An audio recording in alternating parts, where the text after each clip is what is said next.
What's up mga kabayan? Welcome back sa aking channel. Hello! Kumusta?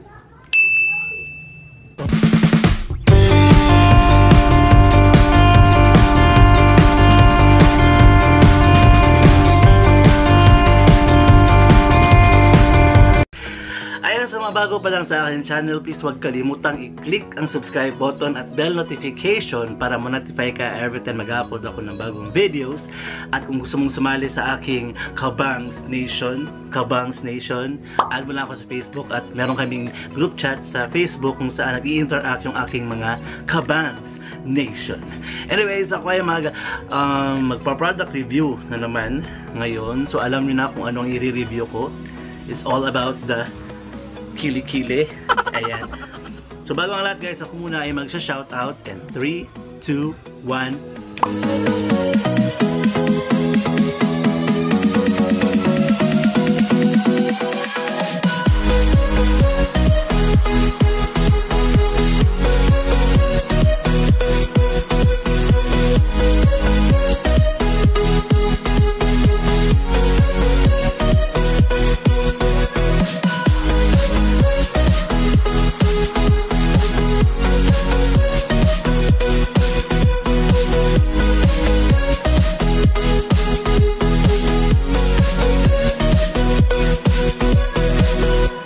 So maraming salamat sa lahat ng nag-subscribe sa aking channel, sa lahat ng tumangkilik ng aking mga videos, at sa lahat ng naniwala sa akin, mga business, mga individual entrepreneurs, lahat sila guys, maraming salamat sa pagtitiwala. And we are road to 9,500, so roughly 10,000 guys. So maraming salamat talaga from very small YouTuber. Still small pa din ako at ako ay very proud na nakakatulong ako sa mga baguhang YouTubers. And that's it. So, maraming kadalasan ng mga babae ngayon is problema ang kanilang kilikili. Ayan. So sa lalaki, hindi ko masyadong pinoproblema ang kilikili ko. Pero meron akong gustong i-try na product kung tatala ba siya sa aking kilikili. Ayan. So ayan, bumili ako ng isang product worth 55 pesos lang na pampaputi ng kilikili. Ang pangalan niya ay ito, Gluta-C. Gluta-C by HP Derm. So nasulat dito guys, glue means glutathione. Glutathione is known as pampaputi, pero hindi ko pa siya na-try ever since. Plus tawas, alam ko yung tawas, para sa bad odor ng ating kilikili at saka pangpawala ng baho. Plus calamansi. Kaya pala Gluta-C. Glutathione plus tawas plus calamansi. So alamin natin guys kung ano ang effect nito at anong laman ng product na ito. All-in-one intensive whitening cream. Whitening cream daw. With AHA. Aha! Ano ba yung AHA guys? Hindi ko yan alam. Collagen, vitamin C and E. Okay. Premium whitening and anti-perspirant. Ayan siya. So ako as lalaki, hindi ko pinoproblema yung aking kilikili kasi hindi naman siya parati nakikita. Minsan lang ako magsando guys. So nagsando ako ngayon para makita niyo ang changes sa aking kilikili. Ginamit ko siya within 1 month. This tab, itong tab na to is good for 1 month kaya wala na siyang laman.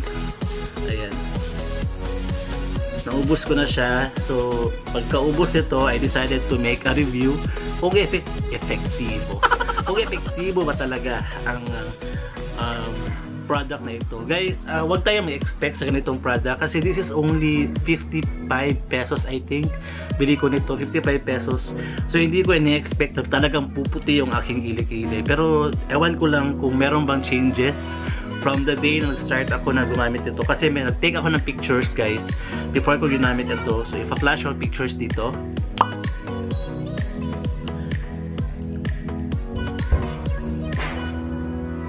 So ayan yung mga pictures ko before ko ito siya ginamit. And i-reveal natin kung talaga bang pumuti yung ating kilikili for 1 month. So 1 month ang paggagamit ito. Ayan, expiration niya is March 2021. 3 years din. 3 years siyang pwedeng gamitin. Hindi gamitin guys kasi 2021 pang expiration date niya. Manufacture on March 2019. So March 1 talaga akong gumamit ito para matest natin kung totoo bang may effect siya. So ito na ang reveal guys ng aking kilikili. Ayan. Ating first sa left, ayan. 1. Maitim talaga ang kilikili ko kasi maitim ako, hindi ako maputi na tao. So sa mga nagsasabi na parang hindi nga patay yung kulay ko kasi parati ako naiinitan.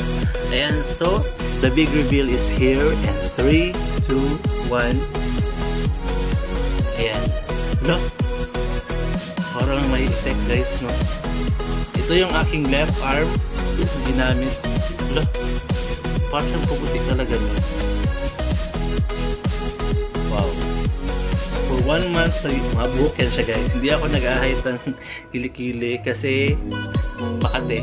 Tignan nyo yung kulay ng mukha ko at saka yung kilikili ko. Ang layo. Ayan, so that is my left kilikili. So itry natin sa right kilikili kung meron ba siyang effect. Kasi pa sometimes hindi same amount na nalalagay ko. Sometimes marami dito, sometimes konti dito, sometimes dito marami, sometimes dito ang konti. Ayan, so try natin ang right kilikili in 3, 2, 1. 3, 2, 1. Ayan. Diba? Hindi na siya masyadong maitim guys. Dahil siya sa buhok lang, sa buhok. Meron talaga siyang effect, no?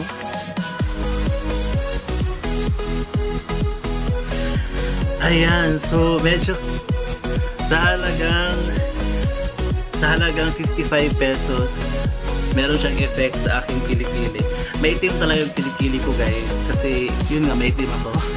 Tapos yung basto ko hindi ko alam kung hindi ko siya nilalagyan kasi. So meron akong ginagamit ng sabon para sa mukha. Yun, itatry ko mag-review nun kung effective ba kasi ang dami kong pimples dito banda tsaka dito. Tingnan natin kung effect ba siya sa akin. Ayan, sa kilikili naman guys, nabibili ito sa mga butika at saka sa mga stores. Nabili ko kasi ito sa nabili ko ito sa DSLA dyan sa may San Pedro ay DSLA ba tawag doon? Unicity sa may ground floor, doon malapit sa may mga cellphones, may nakalinya dyan. Tapos siya lang yung booth na nag-iisa na merong skincare na tulad nito. Actually, nakita ko yung isang YouTuber nagre-review nito. Ang kanya is glutathione calamansi. Pero ito, mayroon siyang tawas na na-add Glutasi. Kasi yung tawas, ginagamit ko yan siya dati sa paa ko kasi mabaho yung paa ko guys. Ginagawa ko is na nilalagay ko siya sa lukewarm water tapos binababad ko yung paa ko para hindi siya masyadong bumaho kasi mabaho talaga yung paa ko guys. Yung pamilya namin mabaho ang paa. Kaya alam nyo na. Ayan. So sa lahat ng gustong bumili nito, yun nga, pwede din siyang mabili sa butika. Try nyo sa butika, sa mga malls, try nyo, baka meron doon. At i-try nyo din sa mga bangketa, baka meron. Hindi ko alam kung paano ma-identify if legit ba siya or fake kasi hindi ko talaga alam kung merong original na ganito. Tawas-tawas. Alam naman natin na medyo mahal talaga mapaputi ng kilikili. Kasi nga, kailangan pa ng mga operation, kailangan pa ng mga procedures, parang ganyan, mga ganito. So, ang akin ginawa is ito lamang. Tapos, maligo ng maayos, like, i-rub talaga ng i-rub yung kilikili, tsaka magdasal sa Panginoon na sana'y pumuti yung ating kilikili. Hindi ko siya masyadong minamain guys. Tinithink ko na lang na para lang siyang normal na deodorant na ginagamit ko. Hindi ako gumagamit ng deodorant na yung parang roll-on ha. Yung ginagamit ko is cream at saka yung sa Avon na deodorant at tawag doon, nakalimutan ko. Cream lang talaga. So for almost 5 years, hindi na, or 10 years ata, hindi na ako gumagamit ng roll-on kasi medyo hindi ako komportable sa feeling yung parang basa yung aking underarm. Parang hindi ko ma-feel kung parang ayaw ko talaga sa feeling, parang hindi ko siya feel. So at dahil dyan, ako ay nag-shift sa mga lotion or mga cream tulad ito na ginagamit ko sa aking kilikili. Ayan, try kong i-continue ito guys kasi medyo okay siya sa akin. Saka meron siyang effect talaga, pumuti talaga yung aking kilikili. Pero hindi ko pa siya na-try dito sa lieg dito. At hindi naman nakalagay dito kung saan din pwede siya ilagay. Baka pwede ito sa leeg, sa mga siko, baka pwede hindi naman maitim yung aking siko. Mga leeg, sa mga tuhod, or sa mga batok. Kaya try natin siya kung okay ba. I-effect ko siya sa batok kung pwede. At saka, ewan ko kung maitim ba yung aking leeg. Ayan. So, sa mga gustong bumili nito guys, once again, doon sa mga sinabi ko kanina, and dito sa aking grade, bibigyan ko siya ng 9 out of 10 kasi nga nakaputi niya talaga yung aking kilikili.